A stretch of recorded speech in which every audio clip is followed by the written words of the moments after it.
ತಿಳ್ಕೊಂಡ್ರಪ್ಪ ಅವ್ರು. ಅವಕಾಶಕ್ಕೆ ಧನ್ಯವಾದಗಳು. ನಾನು ಚುಕ್ಕೆ ಕೂತಿನ ಪ್ರಶ್ನೆ ಪಶುಸಂಗೋಪನಾ ಮಂತ್ರಿಗಳು ಕೇಳ್ತೀನಿ. ಸರಿ, ಸಚಿವರು ಉತ್ತರ ಒದಗಿಸಿಲ್ಲ. ಸರಿ, ಯಾರು ಕೇಳ್ತಾರೆ? ಒಬ್ಬರು ಇಬ್ಬರೇ ಇದ್ರಿ. ಮಾನ್ಯ ಸಭಾಪತಿಗಳ ಸರಿ, ಮುಳಿಯ ಕೇಳಿ ಕೇಳ್ತಾರೆ. ಸರ್, ಉತ್ತರ ಕೊಟ್ಟಾರ. ಉತ್ತರಲ್ಲಿ ಏನೂ ಇಲ್ಲ. ಲಾಸ್ಟ್ ನನ್ನ ಪ್ರಶ್ನೆ ಇದೆ, ಬಾಕಿ ಹಣ ಯಾವಾಗ ಕೊಡ್ತೀರಿ? ಏನೂ ಇಲ್ಲದಿದ್ರೆ ಕುತ್ಕೊಂಡ್ಬಿಡಿ. ಇಲ್ಲ, ಕೇಳಿ ಸರ್. ಉತ್ತರ ಇಲ್ಲ. ಪ್ರಶ್ನೆ ಇದೆ, ಬಾಕಿ ಹಣ ಯಾವಾಗ ಕೊಡ್ತೀರಿ ಅಂತ ಹೇಳಿದ್ರ ನಂತರ ಕೊಡ್ತೀವಿ. ಯಾವಾಗ ನಂತರ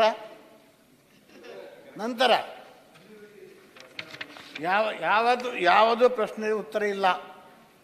ನೋಡಿ, ಈ ಹಾಲು ಉತ್ಪಾದಕರ ಬಾಕಿ 656 ಕೋಟಿ ರೂಪಾಯಿ, ಲಕ್ಷ ಇಲ್ಲ, 656 ಕೋಟಿ. ಅದರ ಪರಿಶಿಷ್ಟ ಜಾತಿ, ಪರಿಶಿಷ್ಟ ಪಂಗಡ ಎಲ್ಲ ಒಪ್ಕೊಂಡಾರ.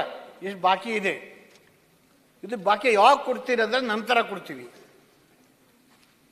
ಯಾಕೆ ನಂತರ ಕೊಡ್ತೀರಿ? ನಿಮಗೇನು ತೊಂದರೆ ಇದೆ? ಡೆಫಿನೆಟ್ ಡೇಟ್ ಹೇಳಂತೀರಿ ನೀವು. ಏನೇ ಸ್ಪೆಸಿಫಿಕ್ ಬೇಕಲ್ಲ ಕಾಲಮಿತಿ. ನಂತರ ಇವತ್ತಾ, ನಾಳೆ, ನಾಡ್ದ, ಯಾವಾಗ? ಸರಿ, ಆಯ್ತು. ಸರಿ, ಅವರು ಕೇಳಿ ಎರಡು ಕಡೆ ಉತ್ತರ ಒಂದೇ ಉತ್ತರ ಕೊಟ್ಟಿದ್ದೀರಿ. ಹೇಳಮ್ಮ. ಮಾನ್ಯ ಸಭಾಪತಿಗಳೇ, ಹಾಲು ಉತ್ಪಾದಕರಿಗೆ ಬಾಕಿ ಉಳಿಸಿಕೊಂಡಿರುವ ಪ್ರೋತ್ಸಾಹ ಹಣ ಎಷ್ಟು ಅನ್ನೋದಕ್ಕೆ 656 ಕೋಟಿ 07 ಕೋಟಿ ಅಂತ ಹಾಕಿದ್ದಾರೆ. ಎಷ್ಟು ಫಲಾನುಭವಿಗಳು ಅಂದರೆ 90,04,547 ಫಲಾನುಭವಿಗಳು. ಸಾಮಾನ್ಯ ವರ್ಗಕ್ಕೆ 613.58 ಕೋಟಿ ಕೊಡಬೇಕು. ಪರಿಶಿಷ್ಟ ಜಾತಿಯವರಿಗೆ 18.29 ಕೋಟಿ ಕೊಡಬೇಕು. ಪರಿಶಿಷ್ಟ ಪಂಗಡಕ್ಕೆ 24.20 ಕೋಟಿಗಳು ಕೊಡಬೇಕು ಅಂತ ಹೇಳ್ತಾರೆ. ಮತ್ತು ಇನ್ನೊಂದು ಕಡೆ ಪ್ರೋತ್ಸಾಹಧನ ಪಾವತಿಸುವಲ್ಲಿ ರೈತರಿಗೆ ಸಂಕಷ್ಟದಲ್ಲಿದ್ದಾರೆ ಅಂತ ಒಪ್ಕೊಂಡಿದ್ದಾರೆ. ಮತ್ತು ಹೆಚ್ಚುವರಿ ಅನುದಾನ ಬೇಕಂತಾರೆ. ಹೆಚ್ಚುವರಿ ಅನುದಾನ ಯಾಕೆ ಕೇಳ್ತಿದ್ದಾರೆ? ಪ್ರತಿ ವರ್ಷವೂ ಕೂಡ ಇಂತಿಷ್ಟು ಫಲಾನುಭವಿಗಳಿಗೆ ಇಂತಿಷ್ಟು ಪ್ರೋತ್ಸಾಹ ಧನ ಅಂತಂದರೆ ಕ್ರಿಯಾ ಯೋಜನೆಯಲ್ಲಿ ಅಂದಾಜು ವೆಚ್ಚಗಳನ್ನು ನೀವು ಮಾಡಿಕೊಂಡು ಅಪ್ರೂವಲ್ ತೊಗೊಂಡು ದುಡ್ಡು ಇಟ್ಕೊಂಡಿರ್ತೀರಿ ಪೂರ್ವಭಾವಿಯಾಗಿ. ಆದರೂ ಹೆಚ್ಚುವರಿ ಯಾಕೆ ಆಗ್ತಾ ಇದೆ? ಏನು ಉತ್ಪಾದನೆ ಜಾಸ್ತಿ ಆಯ್ತಾ? ಬೇಡಿಕೆ ಜಾಸ್ತಿ ಆಯ್ತಾ? ಅಥವಾ ಹಿಂದಿನ ಬಾಕಿಗಳೇನಾದರೂ ಈ ಹಿಂದಿನ ವರ್ಷಗಳಲ್ಲಿ ಬಾಕಿಗಳು ಉಳಿದಿದ್ದು ಕ್ಯಾರಿ ಓವರ್ ಆಗಿದೆಯಾ? ಯಾವ ಕಾರಣಕ್ಕೆ ಇದು ಇಷ್ಟೊಂದು ಹಣವನ್ನು ನೀವು ಉಳಿಸ್ಕೊಂಡಿದ್ರಿ? ಶೀಘ್ರ ಆಮೇಲೆ ಆರ್ಥಿಕ ಇಲಾಖೆ ಕೊಟ್ಟಿದ್ದೀವಿ, ಪ್ರಸ್ತಾವನೆ ಬರಬೇಕು. ಪ್ರಸ್ತಾವನೆ ಬರೋದು ಯಾವಾಗ? ರೈತರ ಕಷ್ಟದಲ್ಲಿದ್ದಾರೆ, ಹಾಲು ಉತ್ಪಾದಕರು, ಅವ್ರಿಗೆ ನೀವು ಕೊಡೋದು ಯಾವಾಗ? ಒಂದು ಕಾಲಮಿತಿ ಬೇಕಲ್ಲ. ಎರಡನೇದು, ಅವರ ದರವನ್ನು ಹೆಚ್ಚು ಮಾಡ್ತೀರಾ ಅಂತ ಕೇಳಿದ್ವಿ. ಹಾಲಿನ ದರವನ್ನು ಹೆಚ್ಚು ಮಾಡ್ತೀರಾ ಅಂತ ಕೇಳಿದ್ದೀವಿ. ಸರ್ಕಾರದ ಪರಿಶೀಲನೆ ಇದೆ ಅಂತ ಹೇಳ್ತಿದ್ರಿ. ದಯಮಾಡಿ ಹಾಲಿನ ದರವನ್ನು ಹೆಚ್ಚು ಮಾಡಬೇಕು ಅಂತ ಅವರ ಪರವಾಗಿ ನಾನು ವಿನಂತಿ ಮಾಡ್ತೇನೆ. ದಯವಿಟ್ಟು ಇದಕ್ಕೆ ಉತ್ತರ ಕೊಡಿ ಅಂತ ತಮ್ಮಲ್ಲಿ ಭಿನ್ನವಿಸ್ಕೊಳ್ತೇನೆ. ಮಾನ್ಯ ಸಭಾಪತಿಗಳೇ, ನಂತರ ಬಿಡುಗಡೆ ಕೊಡಲಾಗುವುದು ಅಂತ ನಾನು ಹೇಳಿದ್ದು. ಅನುದಾನ ಬಿಡುಗಡೆ ಆದ ನಂತರ ಕೊಡಲಾಗುವುದು ಅಂತ ಹೇಳಿದ್ದೀನಿ. ನೀವು ಬರೀ ನಂತರ ಮಾತ್ರ ಹೇಳ್ತಾ ಇದ್ದೀರಿ. ಅದೇನೆ ನಂತರ ಅಂದರೆ ಬೇಕಾದ ಕೊಡ್ಬೋದು ಅಂತ ಅರ್ಥ. ನಾವು ಆರ್ಥಿಕ ಇಲಾಖೆಗೆ ಮನವಿ ಮಾಡಿದ್ದೀವಿ, ಅನುದಾನ ಬಿಡುಗಡೆ ಆದ ನಂತರ ನಾವು ಕೊಡ್ತೀವಿ ಅಂತ ಹೇಳಿದ್ದೀವಿ. ಅವ್ರು ಅದನ್ನ ಬಿಟ್ಬಿಟ್ರು ಬರೀ ನಂತರ ಹೇಳ್ತಾ ಇದ್ದಾರೆ. ಎಷ್ಟು ದಿನ ಅಂತ ಕೇಳಿದ್ರೆ ಅದಕ್ಕೆ ಉತ್ತರ ಕೊಟ್ಟಿದ್ದೀವಿ. ಅಧ್ಯಕ್ಷರೇ, ನಂತರಕ್ಕೆ ಕಾಲಮಿತಿ ಇದೆಯಾ ಅಂತ ಕೇಳ್ತಾ ಇದ್ದಾರೆ. ಸಭಾಪತಿಗಳೇ, 656 ಕೋಟಿ ಬಾಕಿ ಇರೋದು ನಿಜ ಇದೆ. ಇದು ಹೇಗೆ ಬಾಕಿ ಆಗಿದೆ ಅನ್ನೋದಕ್ಕೆ ಸ್ವಲ್ಪ ವಿವರವಾಗಿ ನಾನು ಹೇಳಬೇಕಾಗುತ್ತೆ. ಇದರಲ್ಲಿ ಪ್ರತಿ ವರ್ಷ ಅನುದಾನ ಬಿಡುಗಡೆ ನಿಗದಿ ಮಾಡಿರೋದ್ರಲ್ಲಿ 19-20ರಲ್ಲಿ 1233 ಕೋಟಿ ನಿಗದಿ ಮಾಡಿತ್ತು. ಅದರಲ್ಲಿ 54.89 ಬಾಕಿ ಉಳಿಸಿದ್ದಾರೆ. 20-21ರಲ್ಲಿ 1287 101 ಕೋಟಿ ಬಾಕಿ ಉಳಿಸಿದ್ದಾರೆ.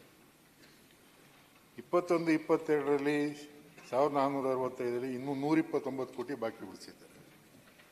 22-23ರಲ್ಲಿ 1133ರಲ್ಲಿ 208 ಬಾಕಿ ಉಳಿಸಿದ್ದಾರೆ. 23-24ರಲ್ಲಿ 202 ಬಾಕಿ ಉಳಿಸಿದ್ದಾರೆ. ಈ ವರ್ಷ ಮಾತ್ರ ನಮ್ಮ ಸರ್ಕಾರ ನಿಗದಿ ಮಾಡಿ, ಒಂದು ನಿಮಿಷ ಹೇಳ್ತೀನಿ, ಸರ್ಕಾರ 1300 ಕೋಟಿ ಬಜೆಟ್ ಅಲೋಕೇಶನ್ ಮಾಡಿದೆ. ಈಗ ಬಾಕಿ ಉಳಿತಾ ಇದೆ ಅನ್ನೋದು ಕಾರಣದಿಂದ ನಾನು ಮುಖ್ಯಮಂತ್ರಿಗಳ ಮನವಿ ಮಾಡಿ ಈ ಸಲ 200 ಕೋಟಿ ಜಾಸ್ತಿ ಕೊಡಿಸಿದ್ದೀವಿ. 1500 ಕೋಟಿ ಮಾಡಿದ್ದೀವಿ. ಹಾಗೂ ಇದು ಯಾಕಿನ್ ಬಾಕಿ ಉಳ್ಕೊಂಡಿದೆ ಅಂತ ಅಂದರೆ ಹಾಲು ಉತ್ಪಾದನೆ ಜಾಸ್ತಿ ಆಗ್ತಾ ಇದೆ. ಬಜೆಟ್ ಅಲೋಕೇಶನ್ ಅದಕ್ಕೆ ತಕ್ಕಾಗಿ ಮಾಡ್ತಾ ಇಲ್ಲ. ಬಜೆಟ್ ಅಲೋಕೇಶನ್ ಹಾಲು ಉತ್ಪಾದನೆ ತಕ್ಕಾಗಿ ಬಜೆಟ್ ಅಲೋಕೇಶನ್ ಆಗ್ತಾ ಇಲ್ಲ. ಹೀಗಾಗಿ ಹಳೆ ಬಾಕಿನೂ ಉಳ್ಕೊಂಡಿದೆ, ಹಾಲು ಉತ್ಪಾದನೆ ಜಾಸ್ತಿ ಆಗ್ತಾ ಇದೆ. ಈ ಕಾರಣದಿಂದ ಇವತ್ತು 656 ಕೋಟಿ ಬಾಕಿ ಆಗಿದೆ. ಮುಖ್ಯಮಂತ್ರಿಗಳ ಗಮನಕ್ಕೆ ತಗೊಂಬಂದಿದ್ದೀನಿ. ನಾವು ಹಣಕಾಸು ಇಲಾಖೆಗೆ ಮನವಿ ಮಾಡಿದ್ದೀವಿ. ಅಲ್ಲ, ಅದಕ್ಕೆ ಮುಖ್ಯಮಂತ್ರಿಗಳು ಮನವಿ ಮಾಡಿ ಬಾಕಿ ರೈತರಿಗೆ ಕೊಡಬೇಕಾಗಿದೆ ಅಂತೇಳಿ ಅವರು ಅದನ್ನು ಪರಿಶೀಲನೆ ಮಾಡಿ ನೋಡೋಣ ಅಂತ ಹೇಳಿದ್ದಾರೆ. ಆದಷ್ಟು ಶೀಘ್ರದಲ್ಲಿ ಅದನ್ನು ಬಾಕಿ ಕೊಡ್ತಕ್ಕಂಥ ಪ್ರಯತ್ನ ಮಾಡ್ತೀವಿ. ಬಜೆಟ್ ಅಲ್ಲಿ ವಿನಂತಿ ಮಾಡ್ತಾ ಇದ್ದೇನೆ. ಉತ್ತರ ಹೇಳ್ತಾರೆ ಅವರು, ಪುರ್ಸೊತ್ತಿರ್ಲಿ. ಕೂತ್ಕೋತಾರೆ ಈಗ ಅನ್ಕೊಂಡೆ. ಹಾಲಿನ ಥರ ಹೆಚ್ಚು ಮಾಡಬೇಕು ಅಂತಕ್ಕಂಥ ರೈತರ ಬೇಡಿಕೆ ಇದೆ ಅಧ್ಯಕ್ಷ. ಅದು ನಾವು ಒಂದ್ಸಲ ಚರ್ಚೆ ಮಾಡಿದ್ದೀವಿ.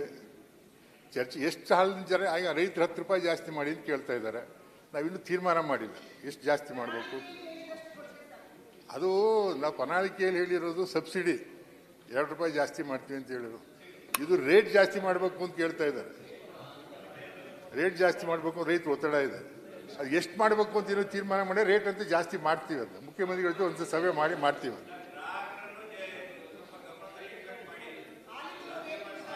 ಅಲ್ಲ ಕುತ್ಕೊಂಡು ಯಾಕೆ ಮಾತಾಡ್ತೀರಿ? ಸದಸ್ಯರಿಗೆ ಹೇಳ್ತಾರ ಉತ್ಪಾದನೆ ವೆಚ್ಚ, ಸಭಾಪತಿಗಳೇ, ಉತ್ಪಾದನೆ ವೆಚ್ಚ ಬಹಳ ಜಾಸ್ತಿ ಆಗ್ತಾ ಇದೆ. ದಿನೇ ದಿನೇ ಜಾಸ್ತಿ. ತಮಗೂ ಗೊತ್ತಿದೆ, ತಾವು ತಮ್ಮ ಅನುಭವನೂ ಇದೆ ಅದರಲ್ಲಿ. ಮಳೆ ಕೂಡ್ರಿ, ಮಳೆ ಎದ್ದು ಕೇಳಕೈತ್ರಿ ಕೂಡ್ರಿ. ಉತ್ಪಾದನೆ ವೆಚ್ಚ ಜಾಸ್ತಿ ಆಗ್ತಾ ಇದೆ. ರೈತರ ಬೇಡಿಕೆನೂ ಕರೆಕ್ಟ್ ಇದೆ. ಅದರಿಂದ ಅದನ್ನೆಲ್ಲ ಗಮನದಲ್ಲಿ ಗ್ರಾಹಕರು, ರೈತರು ಎಲ್ಲರನ್ನೂ ಗಮನದಲ್ಲಿ ಇಟ್ಕೊಂಡು ನಾವು ಜಾಸ್ತಿ ಮಾಡ್ತಕ್ಕಂಥ ಕೆಲಸ ಮಾಡ್ತೀವಿ. ಸರಿ, ಮಳೆಯವ್ರ ಬಿರಿದೆ ಸಭಾಪತಿಗಳೇ, ನಾನು ಯಾವುದೇ ಕಾಂಟ್ರಾಕ್ಟರ್ ಬಿಲ್ ಕೇಳ್ತಾ ಇಲ್ಲ. ಇದು ಹಾಲು ಉತ್ಪಾದನೆ ಮಾಡೋ ಮಹಿಳೆ ಪ್ರಶ್ನೆ. 90% ಮಹಿಳಾ ಇಲ್ಲಿ ಹಾಲು ಉತ್ಪಾದನೆ ಮಾಡ್ತಾರ. ನಾವು ಮಹಿಳಾ ಸಬಲೀಕರಣ ಮಾತಾಡ್ತೀವಿ. ನಾನು ನಿನ್ನೆ ರಾಜ್ಯಪಾಲ ಭಾಷಣ ಕೇಳಿದೀವಿ. ನಮ್ಮ ಆರ್ಥಿಕ ಪರಿಸ್ಥಿತಿ ಭಾಳ ಒಳ್ಳೆ ಇದೆ. ಸೊ ಹಾಲಿನ ಉತ್ಪಾದಕರ ನಿಮ್ಮ ಬಾಕಿ ಕೊಡ್ಲಕ್ಕೆ ಏನದೆ? ಅವರ ಮಹಿಳಾ ಸಬಲೀಕರಣ, ಅವ್ರ ಹಾಲು ಉತ್ಪಾದನೆ ಮಾಡಿ ಅವ್ರ ಸಬಲೀಕರಣ ಆಗಿದೆ. ಮತ್ತು ಅವ್ರಿಗೆ ಅವಲ ಮಾಡ್ಬೇಕಂತೀರಾ? ಅವ್ರು ದುಡ್ಡು ಕೊಡಲ್ದೆ ಮತ್ತು ಉಲ್ಟಾ ಇದು ಏನು ಸರ್? ಇದಕ್ಕೆ ಯಾಕೆ ಅನುದಾನ ಬೇಕು? ಇದಕ್ಕೆ ಯಾಕೆ ಚರ್ಚೆ ಬೇಕು? ಸರಿ ಸರಿ, ಒಂದು ನಿಮಿಷ ಆಯ್ತಾಯ್ತಮ್ಮ, ಅವ್ರು ಮಾತಾಡ್ತಾರೆ. ಬಿಜೆಪಿ ಸರ್ಕಾರದಲ್ಲಿ 700 ಕೋಟಿ ಬಾಕಿ ಇತ್ತು. ನಮ್ಮ ಸರ್ಕಾರ ನಿಮ್ಮ ಸರ್ಕಾರ ಇಲ್ಲ ಸರ್. ನನ್ನ ಮಹಿಳೆ ಬಗ್ಗೆ ಮಾತಾಡ್ತಾ ಇದ್ದೀವಿ.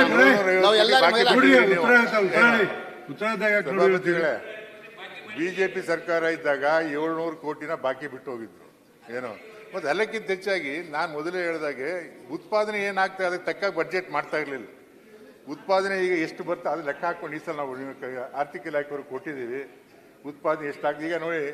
80 ಈಗ 23-24ರಲ್ಲಿ 80 ಲಕ್ಷ ಇದ್ದರೆ ಈ 24-25ರಲ್ಲಿ 95 ಲಕ್ಷ ಲೀಟ್ರಿಗೆ ಹೋಗಿದೆ. ಈಗ ಒಂದು ಹಂತದಲ್ಲಿ 1 ಕೋಟಿ ದಾಟಿದ್ದೀವಿ ನಾವು. ಒಂದು ತಿಂಗಳಲ್ಲಿ 1 ಕೋಟಿ ಲೀಟರ್, 1 ಲಕ್ಷ ಕೋಟಿ ಲೀಟರ್ 1 ಕೋಟಿ ದಾಟಿದ್ದೀವಿ ನಾವು. ಹೀಗಾಗಿ ಅದು ವ್ಯತ್ಯಾಸ ಆಗ್ತಾ ಇದೆ. ಅದರಿಂದ ಅದು ಶೀಘ್ರದಲ್ಲಿ ಕೊಡ್ತಕ್ಕಂಥ ಕೆಲಸ ಮಾಡ್ತೀವಿ. ಸತೀಶ್ ಉತ್ಪಾದನೆ ಜಾಸ್ತಿ ಆಗಿದೆ. ಮಾನ್ಯ ಸಭಾಪತಿಯವರೇ, ನನ್ನ ಚುಕ್ಕೆ